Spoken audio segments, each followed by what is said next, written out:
Hello everyone, welcome to the Jensen podcast. Today I would like to talk about the freedom of choice in education in Malaysia. So first of all, I would like to introduce our guests, which is Darren, the education influencer, and Zhao Lin, an education teacher. The reason I would like to talk this topic today, it is because there is a recent legal battle.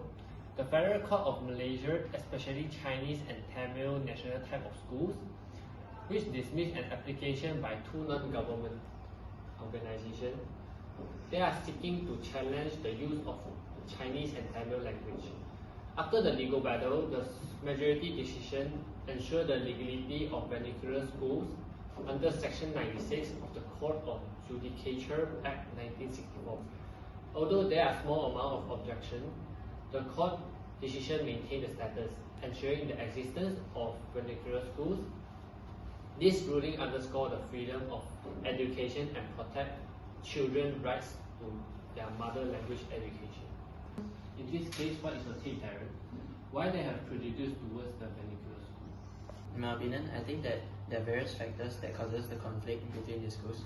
So the first of it is language and identity. So vernacular schools, they play a significant role in preserving the cultural and linguistic heritage of the Chinese and Indian communities in Malaysia. However, this has led to debates about national unity and identity, with some arguing that vernacular schools may contribute to ethnic and linguistic divisions within the Malaysian society. Besides that, there's also educational policy. Malaysian educational policies have changed over the years, often reflecting attempts to promote national unity and integration. So, some policymakers have advocated for a single-stream education system where all students study in the same language, usually Malay, the national language, while others support maintaining vernacular education as part of Malaysia's multicultural fabric. Besides that, there's also resource allocation. So there have been debates about the allocation of resources to vernacular schools compared to national schools. Some argue that vernacular schools receive inadequate funding and support from the government, leading to disparities in facilities and quality of education. Lastly, the issue of vernacular schools has been politicized, with different political parties and interest groups taking varying positions on the matter. Political rhetoric surrounding language and education can exacerbate tensions and contribute to conflicts between different communities. Oh wow, thanks for sharing, Darren. To conclude what Darren said, there are four main factors that cause prejudice, which are language and identity, educational policy, resources and allocation, and political factors. After Darren lists all these factors, can Darren give us some idea to overcome these issues?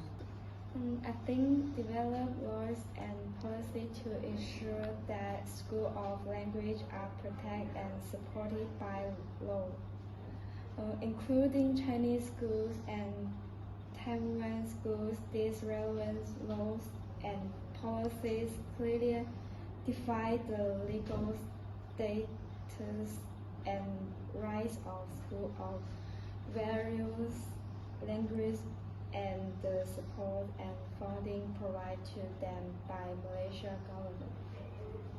I agree what you say, Zhao Lin. Sufficient legal protection can ensure the completion of different language. The second one, the Malaysia government may advocate and implement a diversification education policy that encourages and supports the existence and development of schools of language and cultures.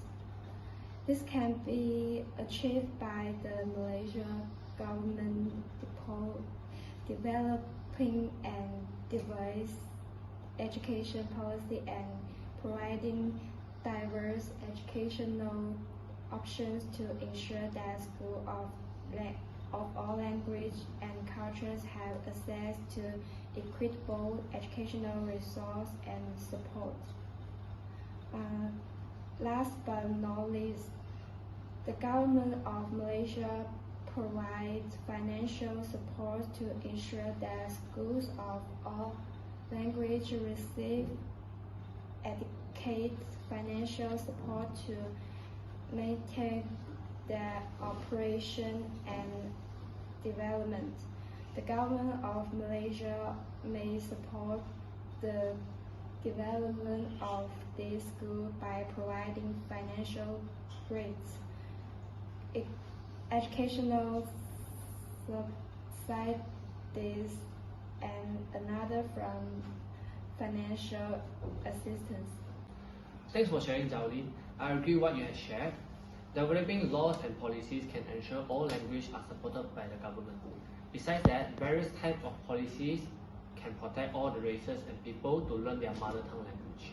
Lastly, sufficient financial support can ensure each school may sustain smoothly.